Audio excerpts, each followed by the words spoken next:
Director sir സാറിനെ ഇങ്ങോട്ടേക്ക് welcome ചെയ്യാണ്. ഉടൽ എന്ന ഒരു അതിഗംഭീര സിനിമ, ആ സിനിമ ഡയറക്ട് ചെയ്ത് അതിനുശേഷം തങ്കമണിയായിട്ടാണ് അദ്ദേഹം നമ്മുടെ മുമ്പിലേക്ക് എത്തിയിരിക്കുന്നത്. രതീഷ് രംഗാനൻ സർ. സർ, എങ്ങനെയാണ് തങ്കമണി എന്നൊരു സിനിമയിലേക്ക് സാർ എത്തുന്നതും ആൻഡ് ഇതൊരു 2 കാലഘട്ടം, ഈ പറഞ്ഞ പോലെ ടീസറിൽ നമുക്കൊരു 2 കാലഘട്ടം കാണാൻ പറ്റുന്നുണ്ട്. അപ്പം ഇതിൻ്റെ സെറ്റ് ഒക്കെ തന്നെയും വളരെ ഡിഫിക്കൽട്ടാണ്.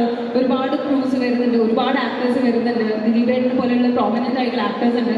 സോ എങ്ങനെയായിരുന്നു സാർ ഈ ഒരു സിനിമ ഇപ്പം എത്തിയത് ഇവിടെ വരാൻ?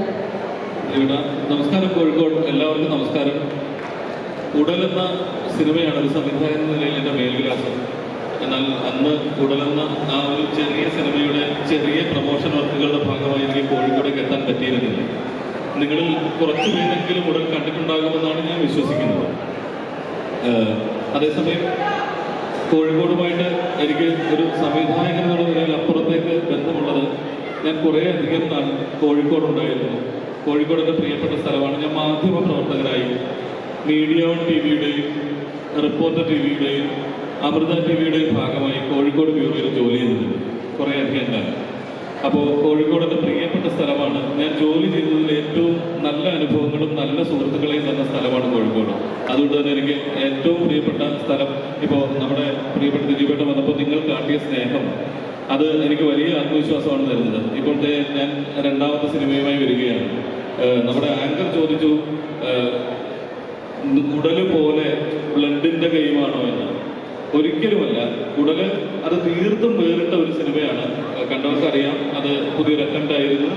ആ സിനിമ അങ്ങനെ പറയേണ്ട സിനിമയായിരുന്നു. അതേസമയം ദിലീപേട്ടനെ പോലെ നിങ്ങൾ ജനപ്രിയ നായകൻ എന്ന് വിളിക്കുന്ന ഒരു താരം വരുന്ന സിനിമ ആ നിലയിൽ നമുക്ക് ചെയ്യാനാകില്ലല്ലോ. കാരണം നിങ്ങൾക്ക് കുടുംബമായി വന്ന് കാണേണ്ട സിനിമയാണ്. അപ്പോൾ തീർത്തും ഇതൊരു കുടുംബ ചിത്രമാണ്. ആദ്യ ദിവസം തന്നെ നിങ്ങൾ കുടുംബമായി വന്ന് ഈ സിനിമ കാണണമെന്നാണ് എനിക്ക് ആദ്യം പറയാനുള്ളത്. തീർത്തും നമ്മുടെ സിനിമയിലെ നായകൻ കേന്ദ്ര കഥാപാത്രത്തിന്റെ ജീവിതത്തിലൂടെ പറയുന്ന ഒരു ചരിത്ര സംഭവം നിങ്ങൾക്ക് എല്ലാവർക്കും ഇതിനോടൊക്കെ മനസ്സിലായിട്ടുണ്ടാകും. 1986 ഇടുക്കിയിൽ നടന്ന ഒരു സംഭവത്തിൽ നിന്ന് പ്രചോദനം ഉൾക്കൊണ്ട ഒരു സിനിമയാണ്. ഫിക്ഷണലായി നമ്മൾ ഒരുക്കിയിരിക്കുന്ന സിനിമയാണ് തങ്കമണി. ഇനി ചോദ്യത്തിലേക്ക് വന്നാൽ, ഒരു മാധ്യമപ്രവർത്തകൻ എന്ന നിലയിൽ അത് മാധ്യമപ്രവർത്തകരിൽ നിന്ന് സംവിധായകനിലേക്ക് മാറുമ്പോൾ ഇത്തരത്തിലുള്ള സംഭവങ്ങൾ, നടന്ന സംഭവങ്ങൾ, സോഷ്യോ പൊളിറ്റിക്കലി വലിയ ഇമ്പാക്ട് ഉണ്ടാക്കിയ സംഭവങ്ങളിലൊക്കെ നമ്മൾ ശ്രദ്ധ ചെല്ലും. അങ്ങനെ ശ്രദ്ധയിലെത്തിയതാണ് തങ്കമണി. പിന്നീട് അങ്ങനെ തുടങ്ങിയ യാത്ര ഇപ്പോൾ റിലീസിന് തൊട്ട് മുമ്പ് എത്തി നിൽക്കുകയാണ്. ഒരാഴ്ചയ്ക്ക് മുൻപ് എത്തി നിൽക്കുകയാണ്. ഞാൻ ആവർത്തിച്ച് അഭ്യർത്ഥിക്കുന്നു, എല്ലാവരും തിയേറ്ററിലേക്ക് വരിക, സിനിമ കാണുക. ഉടൽ എന്ന സിനിമയെ വെച്ച് കമ്പയർ ചെയ്യാതെ തെളിഞ്ഞ മനസ്സോടെ, തുറന്ന മനസ്സോടെ ഈ സിനിമയെ സമീപിക്കുന്നു. Thank you so much sir. And ഇനി നമ്മുടെ കൂടെ ജോയിൻ ചെയ്യാൻ വേണ്ടി പോകുന്നത് നീത പിള്ളയാണ്. Thank you. ഈ അടുത്ത കാലത്തായിട്ട് ഇറങ്ങിയിട്ടുള്ള സംഭവ കഥകളെ ആസ്പദമാക്കി ചെയ്ത സിനിമകളൊക്കെ മലയാളത്തിൽ ഹിറ്റാണ്. 2018 നമ്മുടെ കേരളം മുഴുവൻ അനുഭവിച്ച സംഭവം ചരിത്രമാണ് പറഞ്ഞിട്ടുണ്ടായിരുന്നത്. മഞ്ഞുമ്മൽ ബോയ്സ് ലേറ്റസ്റ്റ് റിലീസ്, ആ സിനിമ വന്ന് ഹിറ്റായി. അതുപോലെ തന്നെ 1986 ഒക്ടോബർ 21 നടന്നൊരു നമുക്ക് അത്തരം സിനിമകൾ കാണാനുള്ള ആഗ്രഹം കൂടി വരികയാണ് നമ്മുടെ. ആൻഡ് ഈ ഒരു സിനിമയുടെ മെയിൻ നമ്മുടെ നായിക നമ്മുടെ കൂടെ ഇനി ജോയിൻ ചെയ്യാണ്, വേദിയിലേക്ക് വരികയാണ്. സ്വാഗതം ചെയ്യാണ് നീത പിള്ള. നല്ലൊരു കൈയടി.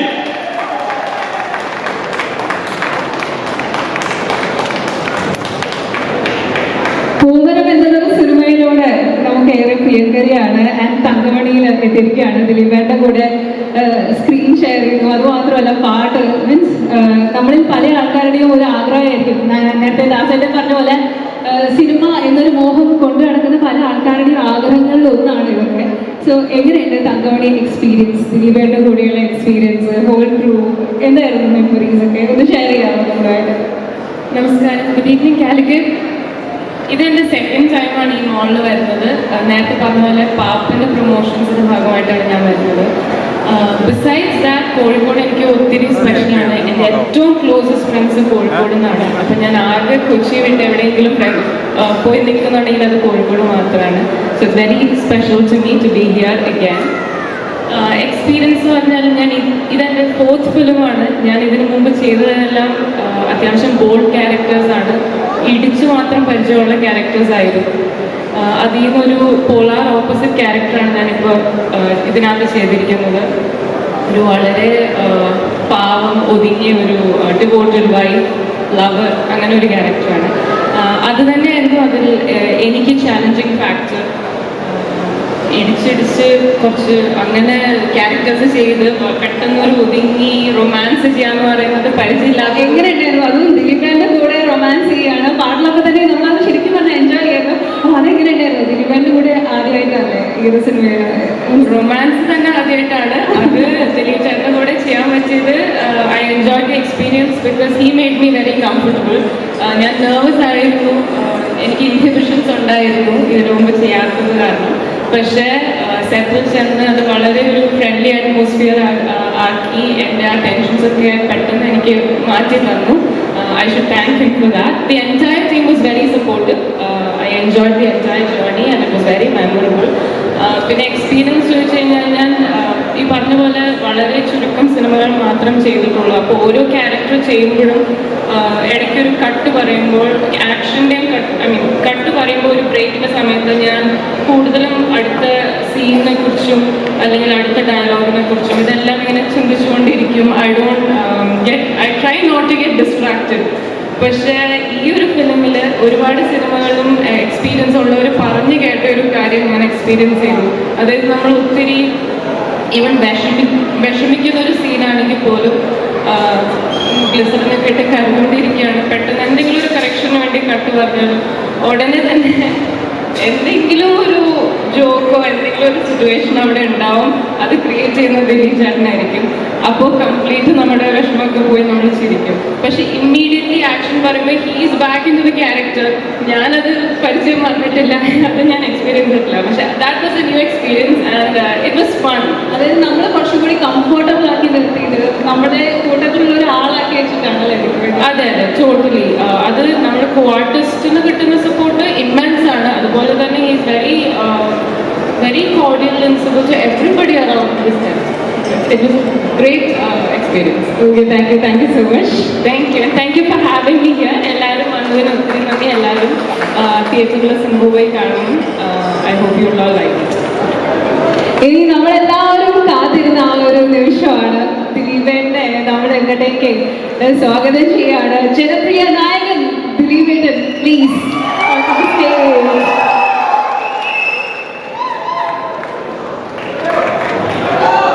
പല സൈഡിൽ നിന്ന് ദിലീപേട്ട വിളികൾ വന്നുകൊണ്ടിരിക്കുന്നുണ്ട്. എല്ലാവർക്കും നമസ്കാരം. എല്ലാവർക്കും സുഖമല്ലേ? വലിയ സന്തോഷം. ഓരോ തവണയും ഓരോ പടത്തിൻ്റെ വിശേഷങ്ങളായിട്ട് കോഴിക്കോട് വരുന്നുണ്ട്. ഞാൻ ഈ മാളിൽ ആദ്യമായിട്ടാണ്.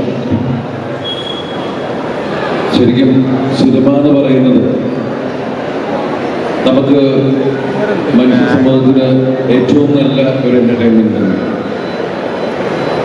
ഒരു സിനിമ വിശേഷങ്ങളുമായിട്ട് വരുന്നത് ശരിക്കും ആ സിനിമ തിയേറ്ററിലെത്തുമ്പോൾ അത് കാണാൻ വരുന്ന പ്രിയപ്പെട്ട പ്രേക്ഷകർ അവരുടെ മുമ്പിലേക്ക് ഏത് തരത്തിലുള്ള സിനിമയാണ് എന്ന് പറയാനാണ് നമ്മൾ ഇങ്ങനെയുള്ള വേദികൾ ഉപയോഗിക്കുന്നത്. ഇപ്പം ഇവിടെ വന്നിരിക്കുന്നത് ശരിക്കും നമ്മൾ കേരളത്തിലെ സിനിമ എന്ന് പറഞ്ഞിട്ടുണ്ടെങ്കിൽ നമ്മൾ തിരിക്കുന്ന മൂന്നായിട്ടാണ്: കൊച്ചി, മലബാർ, ട്രാവൻകൂർ, തിരുവിതാംകൂർ എന്നുള്ള രീതിയിൽ.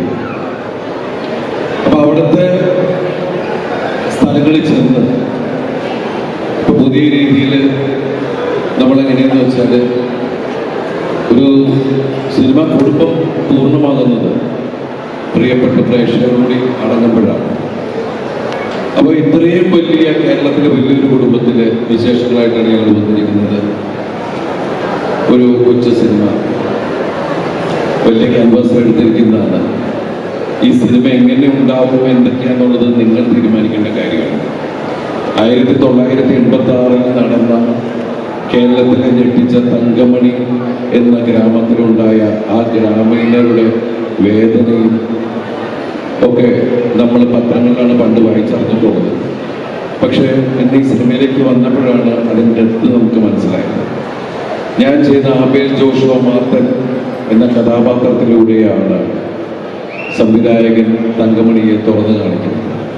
ഒരുപാട് റിസർച്ചൊക്കെ ചെയ്തതിന് ശേഷമാണ് രതീഷ് രഘുനന്ദൻ ഈ സിനിമയെ ഒരു പൂർണ്ണ രൂപത്തിലാക്കുന്നത്. ഞങ്ങളുടെ അടുത്തുനിന്ന് കഥ പറയുന്നതുമല്ല, ഇതൊരു റിയൽ ഇൻസിഡൻറ്റും ഫിക്ഷനെ കൂടി മിക്സ് ചെയ്ത ഒരു കലാരൂപമാണ്.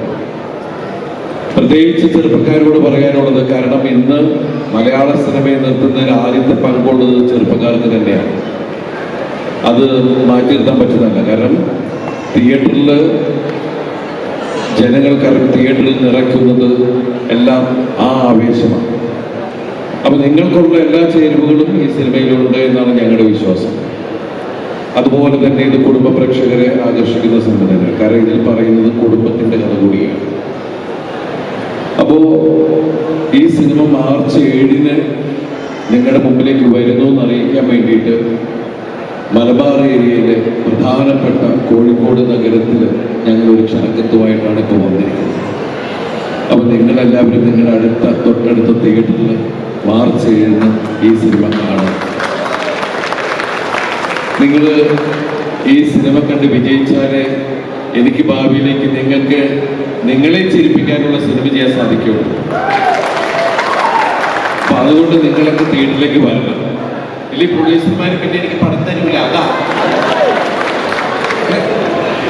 ഒരുപാട് നിങ്ങളെ ചിരിപ്പിക്കുന്ന അല്ലെങ്കിൽ നിങ്ങളെ ചിന്തിപ്പിക്കുന്ന വ്യത്യസ്തങ്ങളായിട്ടുള്ള ഒരുപാട് കഥാപാത്രങ്ങൾക്ക് ജന്മം കൊടുത്തപ്പോൾ അല്ലെങ്കിൽ കഥാപാത്രങ്ങളായപ്പോൾ 2 കൈ നീട്ടി സ്വീകരിച്ച് കഴിഞ്ഞ 28-29 വർഷക്കാലം എന്നെ ഇവിടെ നിലനിർത്തുന്ന എൻ്റെ പ്രിയപ്പെട്ടവരോട് ഞാൻ നേരിട്ട് വന്ന് ഓരോന്നിനും നന്ദി പറയുകയാണ്. അപ്പൊ ഈ സിനിമ വലിയൊരു വിജയമാകുമ്പോൾ ഇനിയും ഞാൻ നന്ദി പറയാൻ വരും. അപ്പൊ ഇവിടെ എല്ലാവരും ഉണ്ടാവണം. നമ്മൾ ഇതുപോലെ കണ്ടുകൊണ്ടേയിരിക്കും. ഈ സിനിമയിൽ അഭിനയിച്ച കുറച്ച് താരങ്ങൾ മാത്രമാണ് ഇവിടെ വന്നിട്ടുള്ളത്. ഈ സിനിമയിൽ ഒരുപാട് പേരുണ്ട്. മനോജ് കെ ജയൻ, സിദ്ദിഖ തുടങ്ങി നമുക്ക് ഏറ്റവും ഇഷ്ടപ്പെട്ടുള്ള അന്യഭാഷാ ചിത്രങ്ങളിൽ, നമ്മളെ ഒരുപാട് സിനിമകളിൽ എന്താ പറയുക, വില്ലൻ വേഷത്തിലും അല്ലാത്ത കഥാപാത്രങ്ങളിൽ പ്രധാന കഥാപാത്രങ്ങൾ വന്നിട്ടുള്ള ജോൺ വിജയ്, സമ്പത്ത് റാം തുടങ്ങിയ ഒരുപാട് താരങ്ങൾ. നിങ്ങൾക്ക് ജോൺ വിജയിനെ അറിയാം. തമിഴ് പടങ്ങൾ നിങ്ങൾ ഒരുപാട് കണ്ടിട്ടുണ്ട്. മലയാളത്തിൽ ലൂസിഫറിൽ വന്ന കാലം പൊത്തി വെച്ചാൽ അറിയാലോ ജോൺ വിജയൻ അല്ലേ? അറിയാം. അതുപോലെ ബാലയപ്പുറത്തിലെ സമ്പത്ത് റാം എല്ലാവരും നിങ്ങൾ കണ്ടിട്ടുള്ളതാണ്. അപ്പം അതുപോലെ ഒരുപാട് താരങ്ങൾ ഈ സിനിമയിലുണ്ട്. ഇതിലെ വേറൊരു പ്രധാന നായിക പ്രണീത സുഭാഷ് എന്ന് പറഞ്ഞ ഒരു നായിക കൂടിയുണ്ട്. അവർ തമിഴ്, തെലുങ്ക്, കന്നഡ ചിത്രങ്ങളിലുള്ള ഒരാളാണ്. എല്ലാവരും കൂടിയ ഒരു സിനിമയാണ് തങ്കമണി. ഈ തങ്കമണിയെ നിങ്ങൾ സ്വീകരിക്കണം. കാരണം ഇത് മനുഷ്യ മനസ്സിന് മനസ്സിലാവുന്ന രീതിയിൽ ഉണ്ടായിരിക്കുന്ന സിനിമയാണ്. അപ്പം നിങ്ങളൊക്കെ കാണുക. ഞാൻ നിങ്ങളെ കുറെ പറഞ്ഞ് ബോറടിപ്പിക്കുന്നില്ല. എല്ലാവർക്കും വന്ന് ഫോട്ടോ എടുത്തിട്ട് പോകുന്നതാണ്.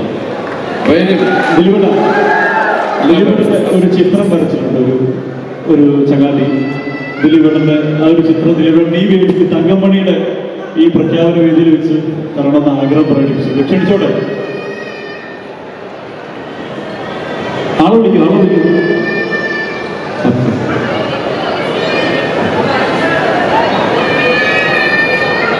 സാൻവി അനിൽ 5 ക്ലാസ് പഠിക്കുന്ന 8 വയസ്സ്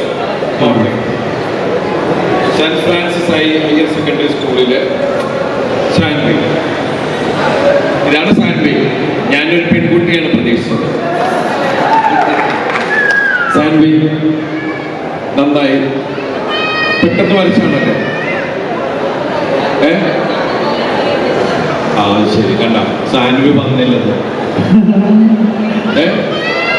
ഇത് ദൂതനാണ്. എന്താണ് ദൂതന്റെ പേര്? ഏട്ടാന്ന് വിളിക്കുന്നത് ദിലീപേട്ട. വലിയൊരു ഫാൻ വിളിക്കുന്നത് ഏട്ടാന്ന്. ഏട്ടാന്ന് കുറെ നേരം വിളിക്കാനെ. ഓ സി ഡി ബസ് ആയിട്ട് വരുന്നതാണ്.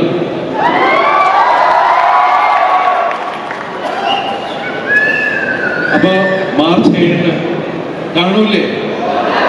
ഉറപ്പല്ലേ? ഓക്കെ. അപ്പൊ ഈ ക്ഷണക്കത്ത് ഞാൻ നിങ്ങളെ ഏൽപ്പിച്ചു. എല്ലാവരും വരിക. ദിലീപേട്ടനായിട്ടല്ല, ദിലീപേട്ടനെ വരച്ചിട്ടുള്ള ഒരു